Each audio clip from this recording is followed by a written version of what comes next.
So everybody has heard by now about ChatGPT, the amazing artificial intelligence that was open to the public for free, where you could really converse with an entity that have the entire knowledge of the human race up until 2021. So this computer program, artificial intelligence, collected data and analyze and learn how to use the data so that it could be available for you to use at any point in time to formulate anything. And this brings into questions of the value of it. And also, most important question of all, is the educational system broken?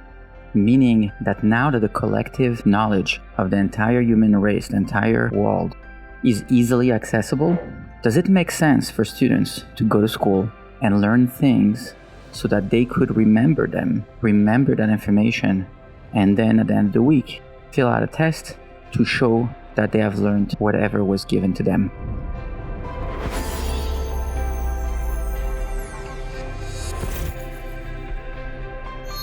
And so you see, the educational system, the way we reward students is by giving them a grade and testing if they have retained the information properly.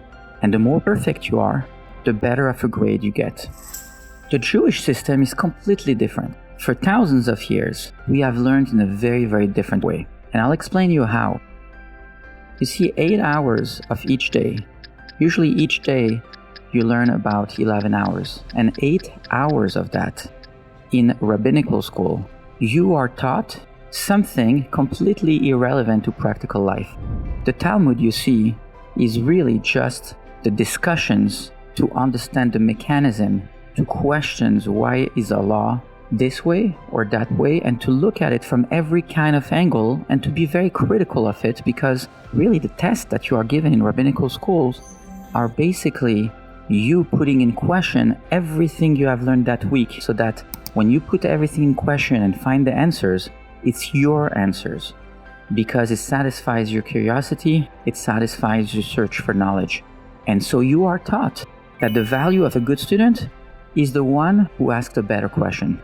As it's known, there's a famous story that a Jewish parent, a Jewish mindset is not to ask your kids, what did you learn today? But to ask them, what good question did you ask today? And so for thousands of years, even now in yeshiva, the main idea of learning is really to learn how to questions. And actually in the words of Hebrew, when you spell out the word intelligence, chokhmah, it really spells out to the two words koach ma, which means the power to questions. And so we see in Judaism, the power to question is really what's real intelligence. And so when we're confronted with something like this today, like ChatGPT, where it has the collective knowledge, what we're going to have to train and learn to do is not to remember information, but to learn on how to formulate the right questions so that the information that will be then given back to you will be something that is actually relevant, that makes sense, and that helps progress. And so always try to put yourself back into question in order to learn, and focus more. If you want to grow and if you want to be a better person, focus more on being a critical thinker rather than someone who just absorbs knowledge. Thank you so much for listening, and I'd love to hear everyone's thought on this.